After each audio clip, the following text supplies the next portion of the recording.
Bienvenue à la table du Seigneur. Ouais! À la table du Seigneur, vous êtes toujours les bienvenus. Chez le frère Christian, il y aura toujours de la nourriture en abondance et vous repartirez bien repus. Alors, on va... Amen, amen. On va prendre dans 1 Samuel. 1 Samuel chapitre 16. Donc, 1 Samuel 16, à partir du premier verset, la Bible dit ceci.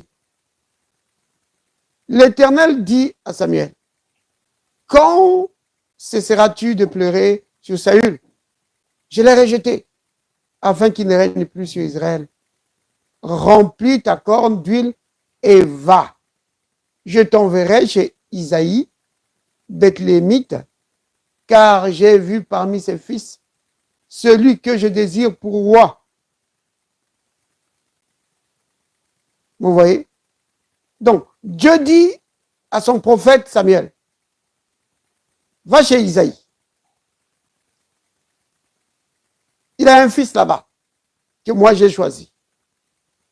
Maintenant, Samuel va aller chez Isaïe. Quand il arrive chez Isaïe, donc je vais sauter, juste, vous pourrez lire par vous-même. Alors, verset 4. Samuel fit ce que l'Éternel avait dit. Et il alla à Bethléem. Les anciens de la ville accoururent effrayés au-devant de lui et dirent, ton arrivée annonce-t-elle quelque chose d'heureux? Il répondit, oui, je viens pour offrir un sacrifice à l'Éternel. Sanctifiez-vous.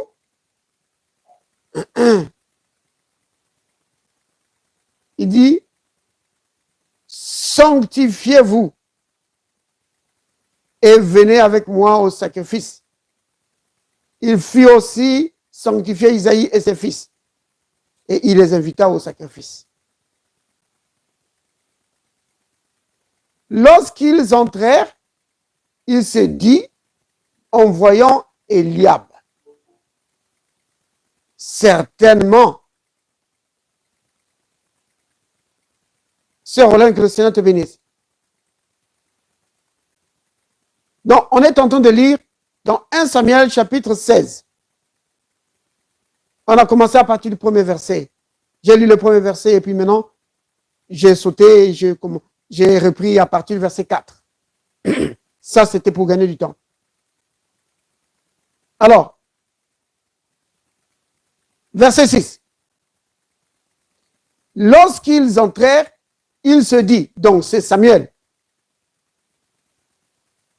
il se dit en voyant Eliab, certainement, loin de l'Éternel est ici devant lui. Verset 7. Et l'Éternel dit à Samuel, ne prends point garde à son apparence et à la hauteur de sa taille, car je l'ai rejeté. L'Éternel ne considère pas ce que l'homme considère. Retenez bien ça, bien-aimé. Dieu dit, ne prends pas garde, ne regarde pas à son apparence, ne regarde pas à la hauteur de sa taille. Parce que je l'ai rejeté. Ce n'est pas lui que je veux. Maintenant, quand Dieu dit je l'ai rejeté, ça ne veut pas dire qu'il ne l'aime pas. Vous comprenez, bien-aimé? Ça veut seulement dire que ce n'est pas lui qui l'a ce n'est pas lui qui l'a choisi pour cette tâche. Vous comprenez? Parce que chaque personne a un travail. Dieu a un plan pour chacun de nous. Vous voyez? Et Eliab, c'était certainement quelqu'un de bien. Grand de taille et tout. Mais ce n'était pas lui que Dieu avait choisi pour être roi. C'est pourquoi Dieu dit, je l'ai rejeté. L'Éternel ne considère pas ce que l'homme considère. Oh bien-aimé, c'est fort. Dieu ne considère pas ce que l'homme considère. Pourquoi? Parce que l'homme regarde à ce qui frappe les yeux. L'homme se limite souvent à ça, au visible. L'homme se limite souvent au visible. Mais l'Éternel, lui, il regarde au cœur. C'est quoi ça, le cœur? L'esprit. Dieu regarde à l'esprit. Dieu ne se limite pas à ce qu'on voit. Vous voyez? L'homme se limite souvent au visible. Mais bien aimé, c'est une grosse erreur. Pourquoi? Parce que la vie est spirituelle. Souvenez-vous, on en a déjà parlé. La vie est spirituelle. Ce qu'une personne est, ce n'est pas ce que toi tu vois. Une personne n'est pas ce que tu vois. Une personne est ce qu'elle est dans son esprit. Vous voyez? C'est pourquoi Dieu, il regarde à l'esprit. Dieu, il regarde au cœur.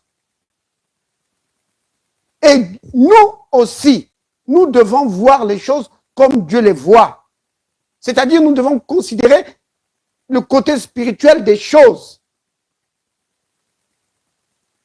Quand tu as un choix à faire, ne regarde pas seulement à l'aspect visible. Regarde à l'aspect spirituel. Si tu te bases seulement à l'aspect visible, tu vas taper à côté. Vous voyez, un des rois d'Israël, le roi Akab, il a connu vraiment un règne terrible, difficile. Il a été un roi vraiment idolâtre. Pourquoi? À cause du choix qu'il avait fait. Il avait choisi Jézabel comme femme. Mais Jézabel, comme son nom l'indique, elle devait certainement être très jolie. Et elle devait être très jolie. Mais cependant, c'était une femme terrible, méchante, idolâtre.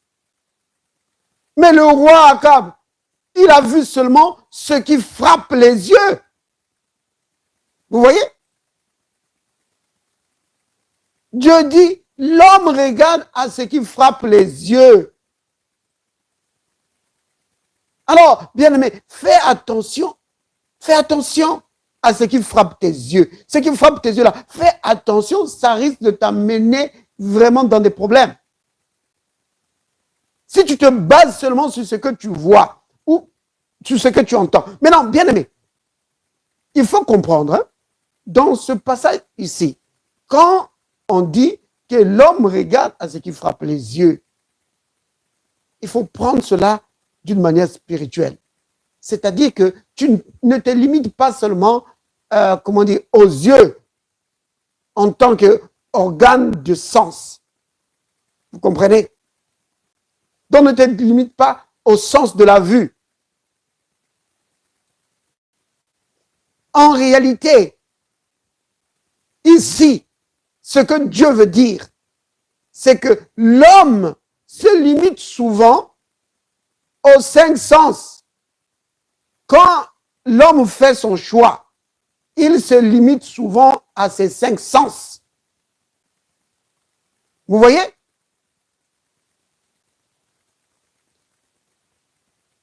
Ici, le prophète Samuel, sœur Marthe, que le Seigneur te bénisse. Donc, on vient de lire 1 Samuel chapitre 16. Donc, tu peux voir, c'est affiché là. Et on s'est arrêté au verset 7. On a commencé au verset 1. Après, il a sauté verset 4. On s'est arrêté au verset 7. Donc, c'est ici que c'est sur ce verset 7 que je vais baser vraiment le propos de cette réunion. Fais attention à ce qui frappe tes yeux. Ou alors, nous devons voir comme Dieu voit. Vous comprenez? Tu dois voir comme Dieu voit. Et ce qui va frapper tes yeux, fais attention à ça. Examine bien. Parce que ça, c'est pas forcément la volonté de Dieu. Parce que le prophète de Dieu, Samuel, vous vous rendez compte? C'est un prophète de Dieu. Mais il a failli taper à côté. Un prophète de Dieu. Il a failli faire le mauvais choix. Quand il a vu Eliab, il dit, oh, certainement c'est lui que Dieu a choisi. Dieu dit, mais non, c'est pas lui. Ne fais pas attention à sa grande taille. Et souvent, surtout dans les cas de mariage, dans le cas où quelqu'un choisit vraiment quelqu'un avec qui tu vas vivre vraiment le reste de ta vie sur la terre, souvent on se base sur ce qui frappe les yeux. Mais les choix ne doivent pas se limiter à ça. Tu dois regarder à la volonté de Dieu pour toi. Tu dois regarder quelle est la volonté de Dieu. Qu'est-ce que Dieu veut? Est-ce que c'est le plan de Dieu? Vous voyez? C'est vraiment important. Oh, mais c'est un frère qui prie beaucoup. C'est un frère qui est... C'est vrai, ça peut être un frère qui prie beaucoup. Ça peut être un frère vraiment qui est très affermi dans la parole. Ou ça peut être une sœur qui prie beaucoup, qui donne des prophéties. C'est très bien. Mais peut-être que ce n'est pas la personne pour toi. Vous voyez? Ce n'est peut-être pas la personne que Dieu veut pour toi. Alors, tu dois vraiment consulter Dieu. Tu dois vraiment être en communion avec le Saint-Esprit. Vous comprenez? Parce que le Saint-Esprit, Dieu nous l'a donné afin qu'il nous conduise dans toute la vérité. Le Saint-Esprit est là pour ça. Si vraiment tu te laisses conduire ou si tu suis la conduite du Saint-Esprit, tu ne vas pas te tromper. Tu ne vas pas te tromper, bien-aimé. Parce que le Saint-Esprit te dira. Maintenant, quand je dis il te dira, ça ne veut pas forcément dire que tu vas entendre une parole. Mais là, dans ton cœur, vous souvenez-vous, on en a parlé, que le témoignage du Saint-Esprit, le Saint-Esprit va rendre un témoignage dans ton cœur pour te dire que c'est ça la voie ou si ce n'est pas ça la voie. Le Saint-Esprit va le faire. Alors, l'homme regarde à ce qui frappe les yeux. Et comme je l'ai dit tout à l'heure, ne te limite pas seulement aux yeux dans cette phrase ici. Dans ce verset, quand Dieu dit l'homme regarde à ce qui frappe les yeux, Dieu est en train de parler en réalité des 5 sens. Que l'homme se limite souvent à ces 5 sens.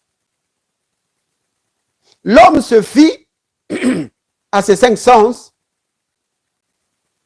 pour prendre des décisions. Les 5 sens ne sont pas mauvais. C'est une bonne chose. Vous voyez? C'est une bonne chose. Mais c'est seulement bon pour te diriger dans ce monde dans lequel nous vivons. C'est-à-dire que si tu conduis, tu as besoin de voir, d'entendre. C'est important. Mais quand tu dois prendre certaines décisions, les 5 sens ne suffisent plus. Quand tu dois marcher par la foi, les 5 sens ne suffisent plus. Vous comprenez? Tu ne peux pas marcher une vie de foi en te basant sur tes 5 sens. Tu ne pourras pas. Les cinq sens vont souvent te tromper. Si tu te bases seulement sur ce que tu vois, sur ce que tu entends, ou sur ce que tu ressens sur ton corps, pour croire, alors là, tu vas avoir des problèmes. Vous vous souvenez de Thomas, n'est-ce pas? Thomas, lui, il a dit, il faut que moi je le voie. Il faut que je le touche. Il faut que je mette mon doigt. Oh là là. Et quand Jésus est venu, Jésus, il lui a dit, mais Thomas, me voici maintenant. Allez, touche, étends ta main, touche. C'est là, quand il a vu Jésus, il a pu le toucher. Maintenant, il dit, mon Seigneur et mon Dieu. Oh! Jésus dit, Thomas, il te faut voir. Et Jésus lui dit, ne sois pas incrédule. Il dit, crois, tu dois croire. Oui. Vous voyez? Et il dit, heureux celui qui a cru sans avoir vu. Oui. La foi, si tu veux marcher par la foi, tu dois apprendre à ne pas te baser sur les cinq sens. Parce que si tu te bases sur les cinq sens, ça veut dire que tu es en train de bâtir sur du sable mouvant. Ta maison va s'enfoncer. Vous comprenez, bien aimé? C'est vraiment important. L'homme regarde à ce qui frappe les yeux. Mais lui, l'Éternel, lui, il regarde au cœur. Lui, il regarde dans le domaine de l'esprit. Lui, il regarde dans le domaine de l'esprit. Si tu veux marcher par la foi, regarde toujours dans le domaine de l'esprit. Et comment tu vas regarder dans le domaine de l'esprit? La parole!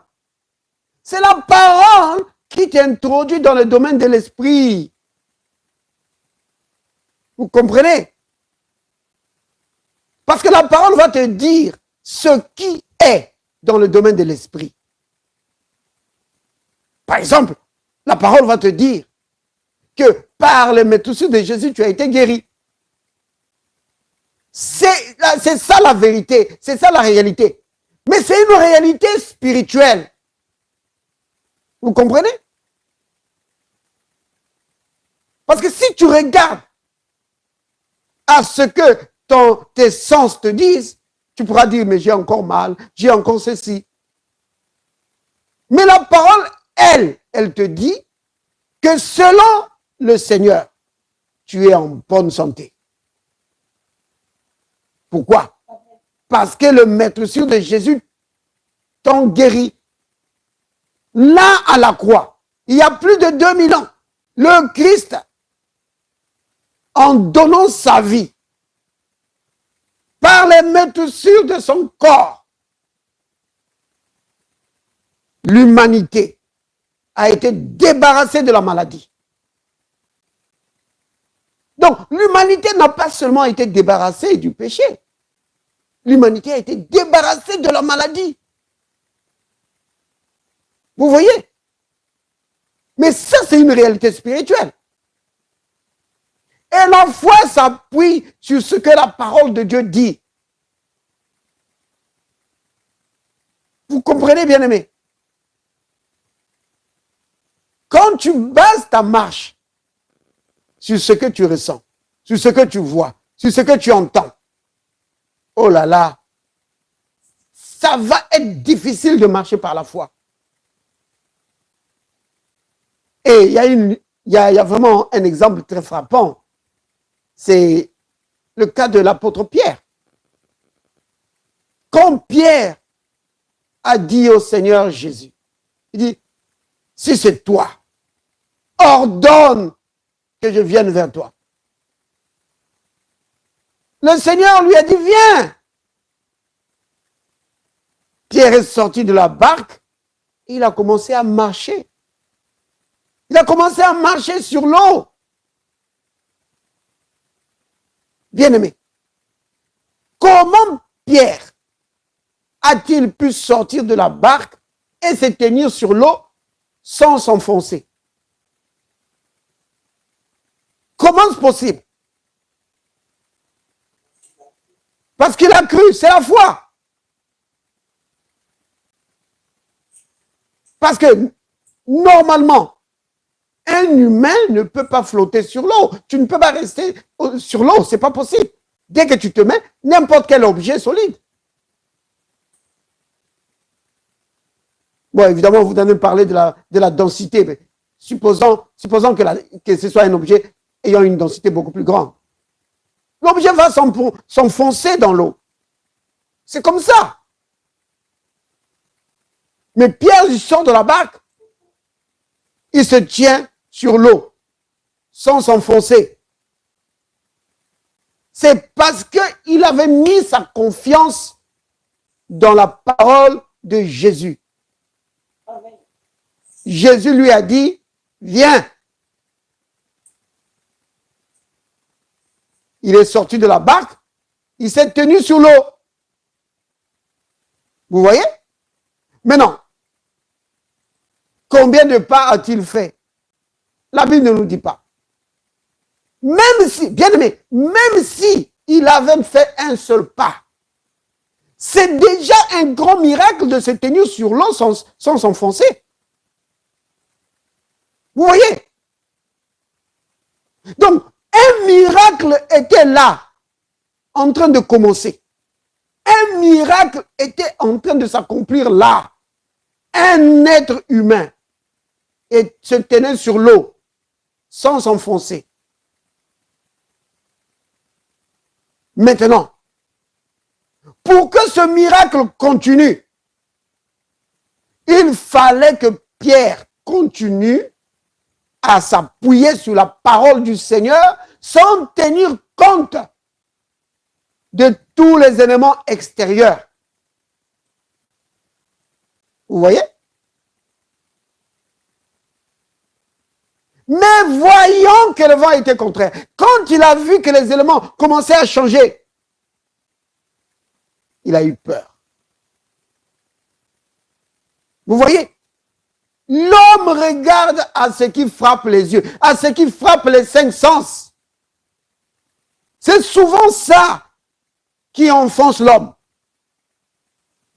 C'est souvent ça qui empêche l'être humain de marcher par la foi. C'est souvent ça qui empêche l'être humain à suivre le plan de Dieu pour sa vie. Parce qu'il va regarder à ce qu'il voit de ses yeux. Il va se fier à son jugement, qui lui-même est basé sur les éléments naturels et il ne considère pas les éléments spirituels. Bien aimé, comme par exemple il s'agit de mariage, ou il s'agit de se mettre avec quelqu'un dans les affaires, mais bien aimé, le côté spirituel est très très capital. Parce que tu vas être comment je peux dire ça? Tu vas être en connexion avec une personne, mais pas seulement avec une personne, avec tout son côté spirituel. Ah oui. Et si cette personne est dans un autre domaine spirituel que le domaine où toi tu es, par exemple, si c'est un franc-maçon ou si c'est un magicien, tu as des problèmes là. Des sérieux problèmes. Ou s'il adore un autre Dieu que le sien, tu as un problème. S'il adore des faux dieux, tu as un problème. Ou s'il adore les ancêtres, parce qu'il y a des gens comme ça. Oh, nous parlons seulement à nos ancêtres. Ah ouais? Tu parles à tes ancêtres. Tu parles aux démons. Vous voyez? Quelqu'un qui parle aux démons, qui est en communion avec les démons, et toi tu es en communion avec lui. Vous comprenez? Donc il faut faire attention au côté spirituel. C'est vraiment important. L'homme regarde souvent au côté extérieur, à ce qui frappe les yeux, ce qui frappe les 5 sens. À cause d'une parole que tu as entendue. Et voilà, te voilà découragé. Parce que quelqu'un a dit une parole. Vous voyez? Souvenez-vous, j'ai dit que quand Dieu dit l'homme regarde, donc l'homme est souvent, comment dire, impressionné. Voilà, c'est l'expression que je voulais utiliser. L'homme est souvent impressionné par ce qui frappe ses 5 sens. Quand quelqu'un lui dit une parole gentille, oh, il est maintenant plein de foi. Mais quand quelqu'un lui dit une parole qui n'est pas bien, et le voilà découragé, et il est là, il se décourage, il se dégonfle, il est dégonflé. Toute sa journée est pourrie. Il dit, oh, maintenant toute ma journée est vraiment, maintenant, il a pourri toute ma journée. Mais non! Va au-delà de ça. Va au-delà de ça. Va au-delà de la mauvaise parole. Oui, c'est peut-être ton collègue au travail, c'est peut-être ton patron. Va au-delà de ça. Va au-delà de ça. Marche par la foi. C'est-à-dire, regarde ce que la parole de Dieu dit. Oui. Les hommes peuvent te mépriser, mais Dieu t'aime. Après tout, c'est ce qui compte. Parce que si tous les hommes, si tout le monde entier t'aime et que Dieu, il est contre toi, tu as des problèmes. Vous comprenez?